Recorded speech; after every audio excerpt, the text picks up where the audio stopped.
The scent of mildew and forgotten paper hung heavy in the air, a familiar shroud to the Hemlock Creek High School library. It was Friday the 13th, October 2023, and a thick fog had rolled in earlier that day, swallowing the town whole by dusk. The street lamps outside cast an eerie glow, barely penetrating the library's oversized windows. Normally, the library was a haven of chaos during lunch break, a cacophony of chatter and rustling pages. But today, it was tomb silent. The football game had been canceled due to the weather, and everyone else had opted for the warmth of the cafeteria over the library's gothic gloom. I, on the other hand, had detention. Mrs. Hawthorne, the perpetually grumpy librarian with a bun that defied gravity, had caught me doodling a rather grotesque caricature of her during history class. My punishment? Refiling a bookshelf overflowing with dusty, forgotten yearbooks. The task sounded tedious, but it also meant a stolen hour away from the suffocating chatter of the lunchroom. As I shuffled through the towering stacks, the air grew colder. The only sound was the rhythmic scratching of my finger against the worn leather spines as I pulled out yearbooks. Hemlock Creek was a small town with a big history, and these yearbooks served as a morbid chronicle of its past. Faded photographs of students from decades gone by stared back at me, their smiles unsettling in the dim light. Suddenly, a book on the bottom shelf tumbled out, its pages fluttering open with a melancholic sigh. Curiosity piqued, I knelt and examined it. It wasn't a yearbook, but a leather-bound journal with intricate swirling writing on the cover. The year 1943 was etched on the brass clasp. Intrigued, I unlatched the clasp. The musty scent of old paper intensified as I flipped through the brittle, yellowed pages. The handwriting was meticulous, almost elegant, and seemed to be a diary of some sort. The first entry was dated October 13, 1943, the same date as today. "The fog has rolled in again," the entry began. "It seems to cling to Hemlock Creek like a shroud, a harbinger of something sinister. The whispers started last night, faint at first, but growing in intensity with every passing hour. They slither through the walls, unintelligible murmurs that claw at the edges of my sanity. A shiver ran down my spine. The words were unsettling, to say the least. I continued reading, the diary detailing the descent of the writer into a maddening paranoia fueled by the whispers. The writer claimed the whispers were getting louder, more distinct, promising horrors beyond comprehension. The final entry was the most chilling. "They are coming," it read, scrawled in a desperate, hurried hand. "They can smell fear, and I am drowning in it. The whispers say they will start with the library, devour the stories within these walls before moving on to consume the town itself. I cannot stop them. Please, whoever finds this..." The rest of the sentence ended abruptly. The last page was ripped clean out. A sudden gust of wind howled outside, rattling the library windows. The lights flickered, then died, plunging the room into darkness. My heart hammered against my ribs. With only the faint glow of my phone screen to guide me, I scrambled back to the librarian's desk, fumbling for the emergency phone. But as I reached for the receiver, a new sound filled the air. A rasping whisper, barely audible at first. It seemed to emanate from the towering stacks, slithering through the darkness, wrapping itself around me like a cold, unseen hand. "We are here," it whispered, closer this time, laced with a malice that sent a wave of terror crashing over me. "The stories have called us." My hand froze mid-reach, the phone clattering to the floor with a deafening clang. I was trapped in the library, surrounded by whispers that promised an unspeakable horror. The fog outside had become impenetrable, and there was no escape. Panic clawed at my throat, threatening to suffocate me. I spun around, searching for somewhere to hide, somewhere safe from the whispers that seemed to be closing in. My eyes landed on a narrow passage tucked away behind the librarian's desk, barely visible in the gloom. It was a secret passage, one I'd never noticed before. But in that desperate moment, it seemed like my only hope.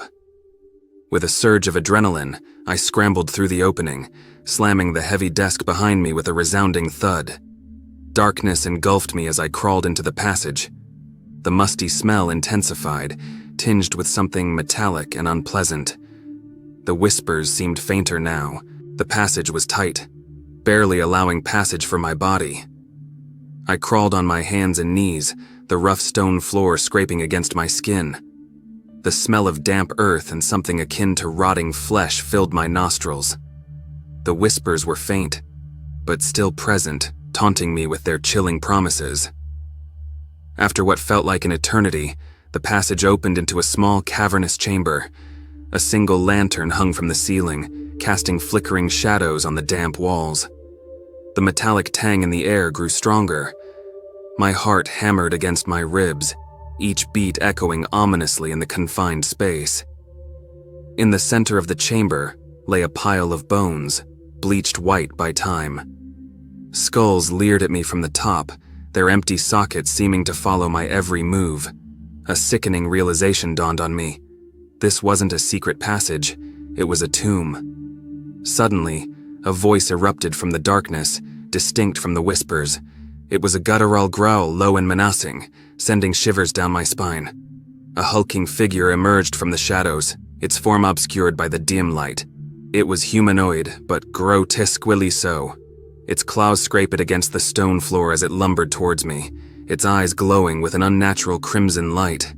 Fear turned my legs to lead, but there was nowhere to run. I fumbled through my backpack, my fingers brushing against my phone. A sliver of hope.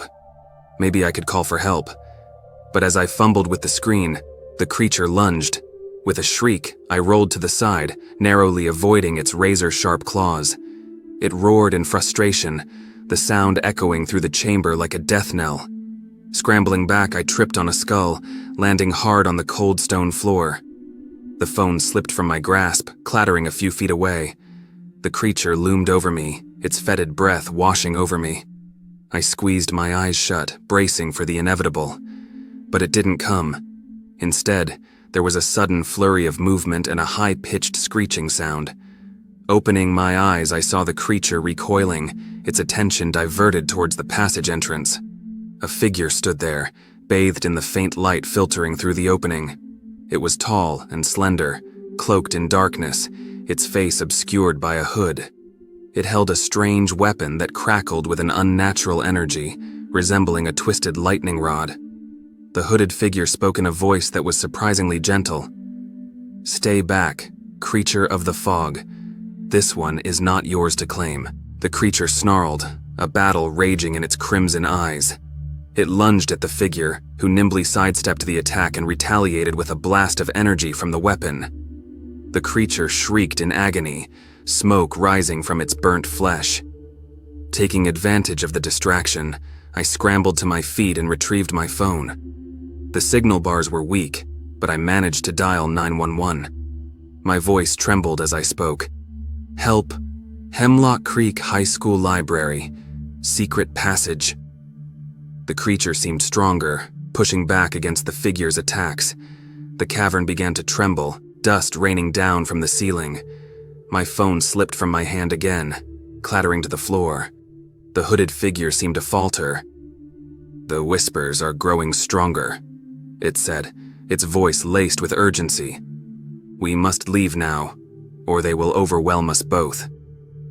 Before I could protest, the figure grabbed my hand. A jolt of energy surged through me, momentarily paralyzing me. Then, with a blur of movement, we were propelled forward through the passage. The chamber walls spun around me, the creature's enraged roars echoing behind us. We emerged back into the library, the emergency lights now blinking weakly. The air hummed with an unseen energy, the whispers a deafening cacophony in my ears. The hooded figure stood in the center of the room, its eyes narrowed, the weapon crackling with a ferocious intensity. From the darkness, shadowy figures began to materialize, their forms shifting and twisting like smoke. They were grotesque parodies of the students from the yearbooks, their faces contorted in a grotesque mockery of life. Their whispers grew louder, forming a terrifying symphony of madness. The figure unleashed a wave of energy, pushing back the advancing shadows. But the library was teeming with them, emerging from every corner. It was a losing battle. "There's another way," the figure said, its voice strained. "But it comes at a cost." Desperation burned in my throat. "Anything," I gasped. The figure gestured towards the towering stacks. "They are drawn to stories, to the knowledge locked within these walls. We must burn them, all of them. Only then can we silence the whispers." The figure finished, its voice grave. The weight of the decision hung heavy in the air. Burning the library, destroying these irreplaceable records felt like a brutal option. But the alternative? The alternative was oblivion in a world consumed by the whispers. With trembling hands, I grabbed a fallen bookshelf and shoved it into a pile of paperbacks near the window. The figure, with a flicker of approval in its veiled eyes, did the same, a small flame igniting from the weapon's tip as it touched the paper. The fire sputtered, uncertain at first, then roared to life, fueled by the dry, dusty pages. Panic threatened to overwhelm me as the flames danced towards the ceiling, but the figure held me firm. Smoke filled the air, acrid and choking, yet strangely liberating. The whispers started to dwindle, replaced by the angry crackle of the inferno. Shrieks of agony echoed from within the flames as the shadowy figures recoiled. Suddenly, a guttural roar split the air. The creature from the chamber, its flesh singed and smoking, burst into the library, its crimson eyes blazing with fury. It lunged at the hooded figure, a desperate attempt to stop the destruction. The figure met the attack head-on, the clash of weapons and tortured screams filling the room. I watched, mesmerized by the brutal dance of life and death happening before me. The heat of the fire grew unbearable, my skin prickling with pain. Then, with a deafening crack, a beam of emerald light surged from the figure's weapon. It struck the creature square in the chest, engulfing it in a blinding emerald fire. The creature screamed, a horrifying sound that seemed to tear at the fabric of reality itself. Then, silence. The figure turned to me, its hooded face seeming to soften. "It is over," it rasped, its voice weak, "but the scars will remain." Before I could respond, the figure stumbled, its body dissolving into shimmering particles of light. With a final, deafening roar, the library roof caved in, engulfed by the inferno. The world went dark, the heat searing my skin. Then, cool air rushed against my face. I coughed violently, gasping for breath. I was lying on the damp earth outside the library. The building was a smoldering ruin, flames licking at the night sky. The fog was gone, replaced by a clear, star-studded night. Firefighters swarmed around, battling the blaze. My body ached, my clothes singed, but I was alive. Hemlock Creek High School was gone, a sacrifice to silence the whispers. I didn't know who the hooded figure was, or where it had come from. But one thing was certain. The town wouldn't remember the library, nor the horrors it held within. They would only remember the fire, a tragic accident that claimed a beloved building. But I would remember. I would carry the weight of that knowledge, the chilling whispers forever echoing in the corners of my mind, a constant reminder of the darkness that lurks just beneath the surface of our world.